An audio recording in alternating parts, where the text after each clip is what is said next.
Bonsoir messieurs, dames. Alors ce soir, on va faire le cours 114 d'art dramatique. Et comme promis, je vais vous faire un truc comique. Vous voyez, je l'avance d'avance, alors qu'en vérité, j'ai rien préparé. Hein, mais vraiment de rien.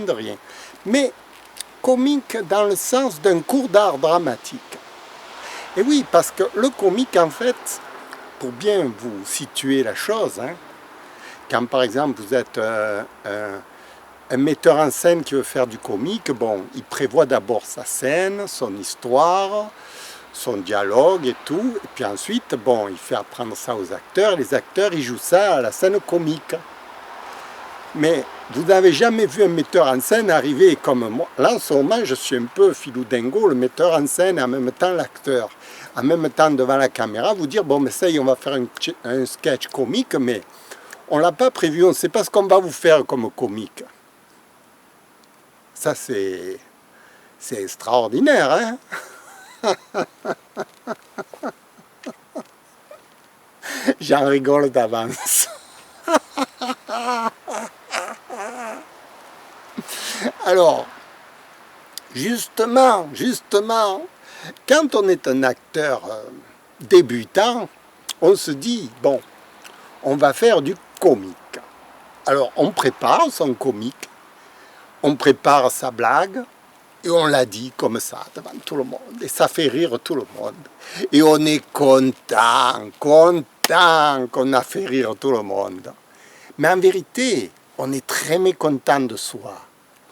Pourquoi ?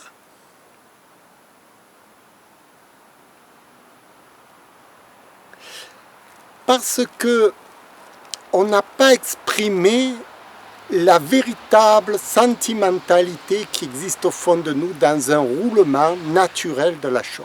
Vous voyez là en ce moment ce que je suis en train de faire, c'est la naturalité sentimentale de ce qui est au fond de moi-même.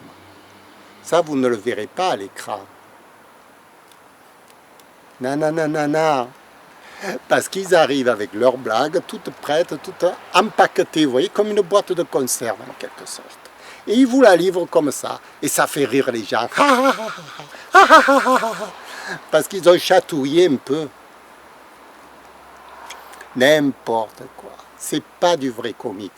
Le vrai comique, vous voyez, c'est plutôt Charlie Chaplin, Laurel et Hardy, des gens qui vraiment, ils incarnaient le personnage. Alors, pour incarner le personnage, évidemment, il faut travailler. C'est tout le but de l'art dramatique. C'est pour ça que je vous dis, de sortir comme ça du comique, empaqueté dans une boîte de conserve,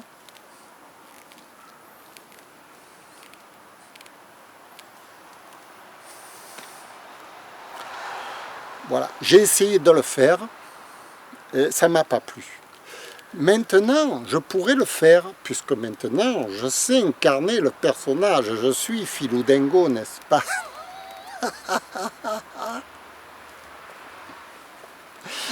Mais il suffit de trouver une histoire. Voilà, une histoire comique. Alors, les histoires comiques, vous savez, la dernière fois, je vous en fais une d'histoire comique. Bon, il faut lire Henri Bergson, Freud, certains auteurs qui ont parlé de ça, qui décrivent très bien la mécanique du comique. Ensuite, lorsque vous l'intégrez, vous n'avez plus qu'à créer une petite histoire qui colle à la théorie, et ensuite vous l'interprétez. Voilà. Je peux vous en faire une de suite, là, comme ça. Donnez-moi une idée de comique, je sais pas moi. Une femme à poil dans une salle de bain qui sort. Je sais pas moi, n'importe quoi. Vous pouvez dire, hein? Pourquoi je parle de ça, moi? Ça me turlupine en ce moment. Ah ouais, ouais, ouais, ouais, ouais. Je croquerai tout ce qui bouge. Hein. Ah ouais, ouais, ouais. Je suis enfermé dans ma forêt, là. Où elles sont, où elles sont. Même une bécasse, même une femme médiocre, vous voyez. Quoique une femme médiocre.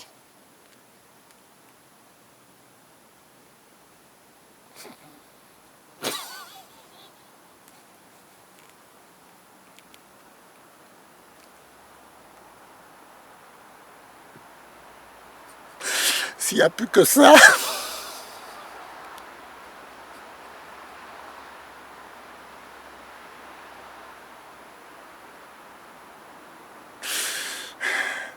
Vous voyez.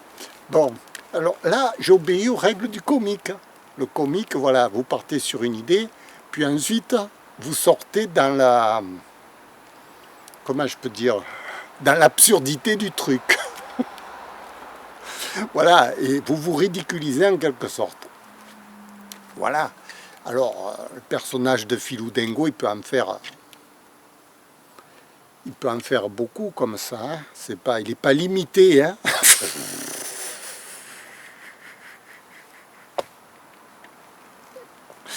Mais comme je vous ai dit, bon, je voudrais que ce soit un professeur d'art dramatique. Voilà. Pourquoi? Parce que le monde est malade. Hein. Eh oui, le monde il est malade. Il ne suffit pas de le faire rire pour le faire guérir. Vous voyez, c'est comme un peu si on vous disait, les mecs qui sont dans les camps de concentration, vous n'avez qu'à rire et puis vous serez guéri. Non, ça ne marche pas tout à fait comme ça.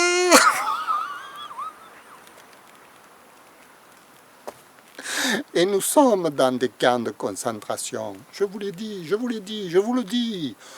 Je suis pas bête quand même, hein, oh. C'est pas rigolo, non, c'est pas rigolo. Le monde dans lequel on est, il est très, très, très mal employé.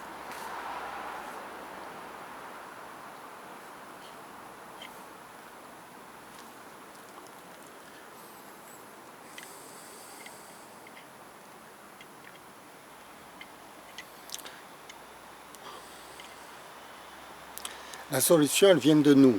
Hein. Faut pas, vous ne pourrez pas agir sur le monde. Vous pourrez agir sur le monde que si vous agissez sur vous d'abord. Voilà. C'est-à-dire, vous voyez, ce sont les acheteurs qui permettent aux industriels de vendre le produit. Si vous ne leur achetez plus le produit, ils ne le vendent plus. Hein. Vous ne pouvez pas dire à l'industriel de ne pas le mettre, le produit, si vous l'achetez. Vous voyez? Donc c'est à vous à comprendre ce que vous voulez dans la vie, à comprendre ce que vous voulez qu'on vous propose, de façon à le demander, on va vous le donner. C'est facile, mais il faut que vous ayez une volonté, quoi. L'idée, c'est que c'est eux qui vous la donnent, la volonté. Ils vous influencent par la publicité, par tout ça, par le mode de vie, par ce qu'ils disent, les journalistes, par tous les médias. Les médias sont tenus par cette grande famille d'industriels qui vous rabâchent à longueur de journée ce que vous devez penser. Hein. Alors nous, on pense ce qu'ils nous disent. Tout à coup, vous avez un gars qui sort de la télé, un professeur Raoul, qui vous dit l'inverse tout à coup. Alors là, ça devient l'ennemi numéro un. Voilà, comme moi, je suis l'ennemi numéro un par rapport à eux aussi, parce que je ne dis pas tout à fait ce qu'ils disent.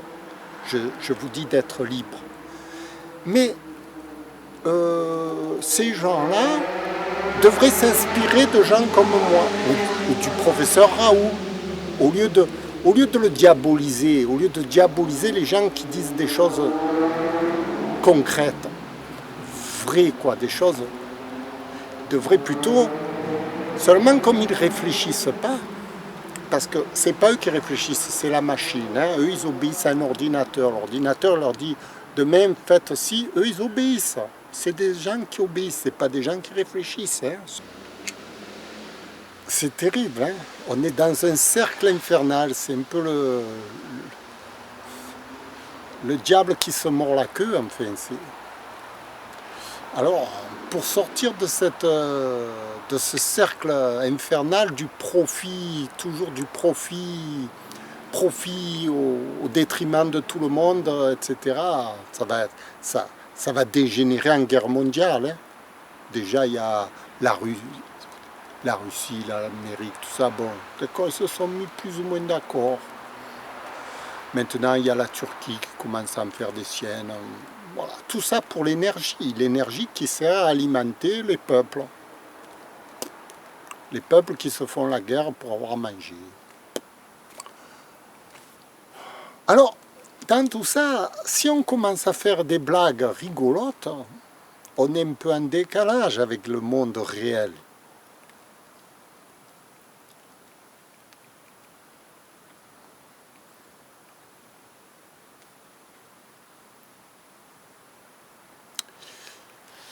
C'est pour ça que je pense que la solution, elle vient dans chacun de nous. On doit évoluer mentalement de façon à pouvoir dire non. Moi aujourd'hui, je ne veux plus. Voilà. Bien sûr, les foudres de guerre vont s'abattre sur moi. Si je vous dis demain de ne plus obéir à Tartampion, oh là là, Tartampion, il va vous sauter dessus, il va me tuer. Ben oui, c'est normal, Tartampion, il a besoin de manger des milliards et des milliards, hein. C'est normal. Enfin, c'est dramatique, c'est dramatique.